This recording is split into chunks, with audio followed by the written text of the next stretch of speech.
The impact on American society, American economy, American jobs is as you would expect. And yet there are mouthpieces in the Republican Party who go on and on and on about how this is productive. Open borders and endless immigration, wave after wave, something that's never happened in this country before. A Congressional Research Service report, a memorandum actually, issued, I believe it was yesterday, to the Senate Judiciary Committee, and noted by the Daily Caller, Rachel Stoltzfus, wages declined as immigration surged. So ask your Democrat member of Congress, ask your Republican member of Congress, ask Jeb Bush, ask the phony economists who play around with the numbers, who try to persuade you that this is a good thing for the economy. Wages, and these are facts, these are statistics. Wages and share of income for the bottom 90% of American wage earners declined over the last 40 years as the foreign-born population increased dramatically. This is from the CRS, Congressional Research Service. Since 1970, the foreign-born population of the United States increased 325%, while wages for the bottom 90% of earners, not millionaires and billionaires, decreased by 8%, and their share of the income by 16%. The CRS charted the correlation between wages and the number of foreign-born workers in the U.S. between 1945 and 2010. Before 1970, wages rose sharply as the number of foreign-born persons declined. But after 1970, that population increased dramatically as wages stagnated, increased slightly, and then dropped. If you look at Liberty and Tyranny, I have a whole chapter on this, on immigration. Many people are late to this subject, and I talk about the Hughes-Seller law that was passed in 1965 with the push by Ted Kennedy. And I talk about what Theodore White, at that time a famous author and a liberal Democrat, said about how irresponsible it was. I've talked about how Arthur Schlesinger Jr., the late former Harvard historian and also ally of the Kennedys, how he wrote a book.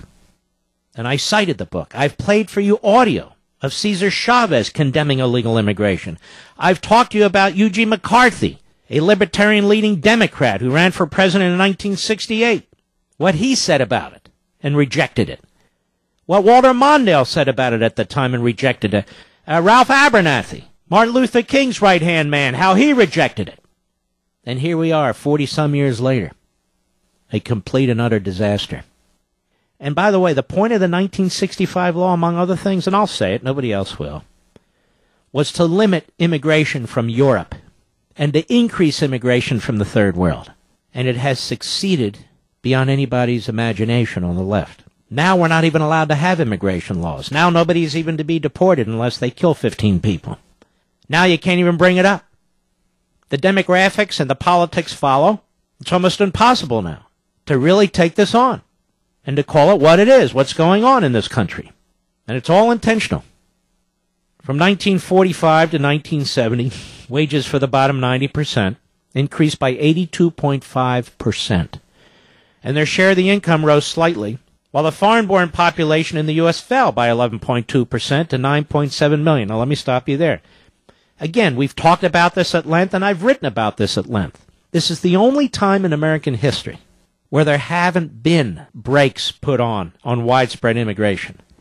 We've talked about this, right? I've written about this, right? Where there hasn't been time for assimilation, and assimilation means Americanization.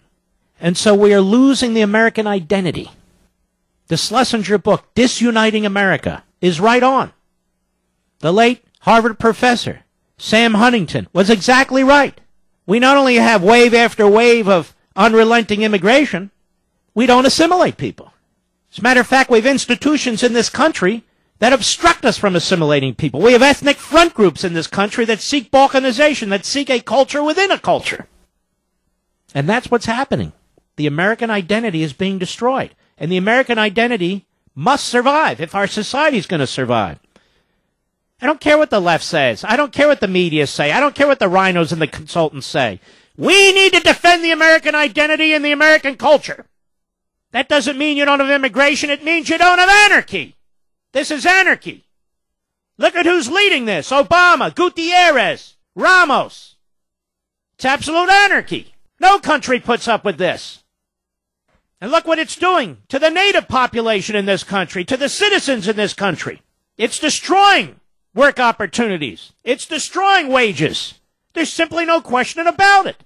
Whether you look at the Congressional Budget Office information, whether you look at the General Accounting Office information, whether you look at the Congressional Research Service information, it's all the same, relatively the same.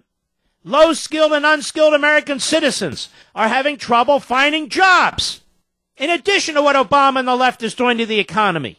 And all this talk about these new visas, for people that have advanced degrees and advanced education and so forth. Your college students who are graduating cannot find jobs. And they are skilled, and they are smart, and they are trained, and they are ready to work. Yes, they are.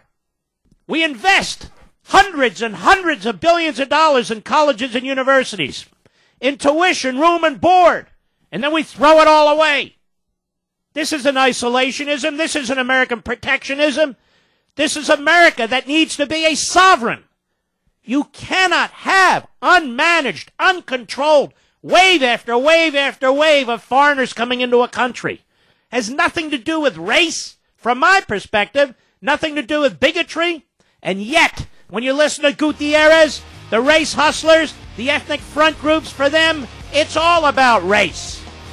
It's all about race. And the new majority that's building, oh, isn't that wonderful?